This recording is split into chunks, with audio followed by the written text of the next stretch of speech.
Jangan lupa untuk subscribe, share, dan nyalakan lonceng notifikasinya sebagai bentuk dukungan kamu. Do you see what I see?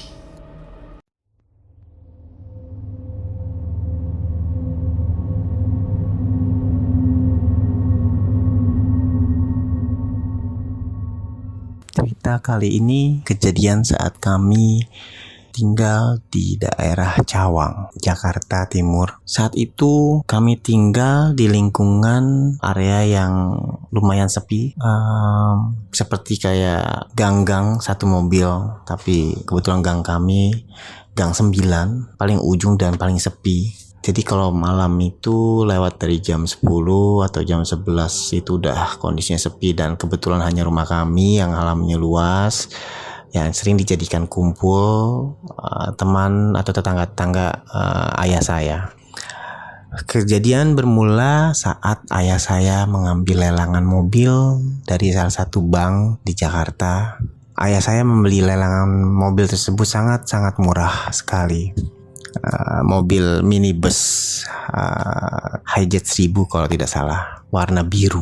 Dan mobil tersebut dibawa pulang dan diparkir di rumah untuk dibenahi, karena kebetulan kondisinya ada beberapa perbaikan, dan kebetulan ayah saya juga jual beli mobil. Tetapi selanjutnya setelah mobil tersebut terparkir di halaman rumah, banyak kejadian-kejadian aneh yang kami lewati, yang kami temui dan kami rasakan saat itu. Ada beberapa cerita dari tetangga-tetangga yang melintas depan rumah kami, karena kebetulan dia kerja pulang selalu malam di atas jam 12 dan melewati rumah kami, selalu mengatakan bahwa semalam kumpul semua lagi pada main kartu ya, rame semua tuh deket mobil atau di dalam mobil, pada main di dalam mobil ya. Karena kebetulan mobil tersebut jok belakang itu tidak ada, jadi lowong seperti itu saja. Jok tengah juga tidak ada, jadi lowong seperti itu aja, kosong. Jadi seakan-akan luas lah di dalamnya itu. Dan itu selalu disampaikan beberapa hari dia lewat, dan dia selalu melihat itu gitu. Mau mampir nggak enak. Dan ayah saya pun bingung, padahal beberapa hari tidak ada yang kumpul di rumah. Bahkan ada satu hari yang dimana kita kosong rumah dan pergi ke rumah nenek. Dan ada juga kejadian dimana tetangga kami malam itu melihat kondisi ramai sekali, seperti orang kumpul, ngobrol, dan bermain kartu domino. Dan tetangga saya itu masuk. Nah kebetulan juga rumah kami pintunya tidak selalu terkunci.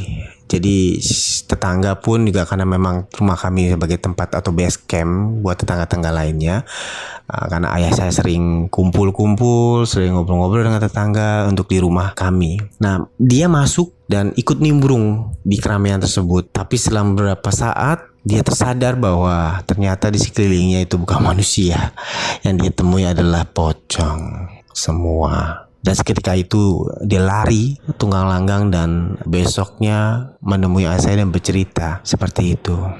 Memang kami pun pernah alami itu. Sering kejadian pintu samping kami seperti ada yang gedor-gedor, pas dilihat tidak ada orangnya.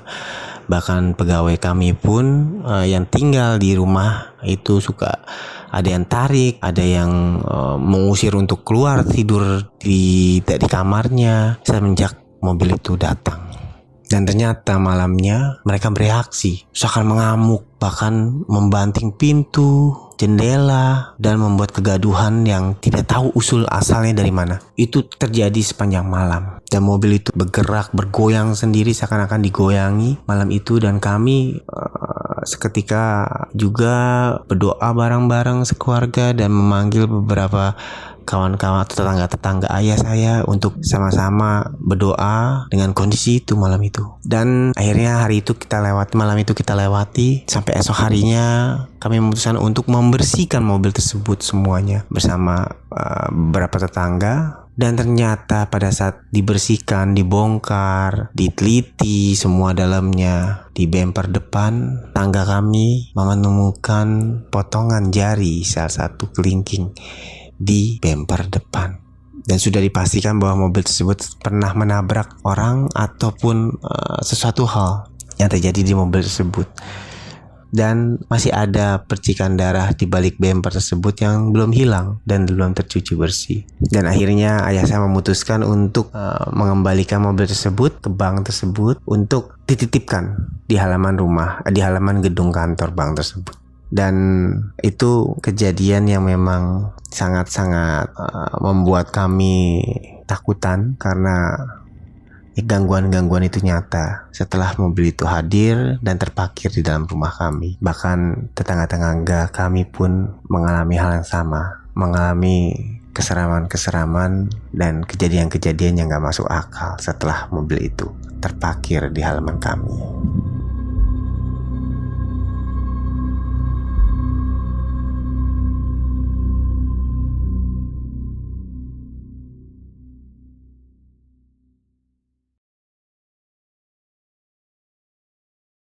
Kirim cerita kamu ke alamat berikut.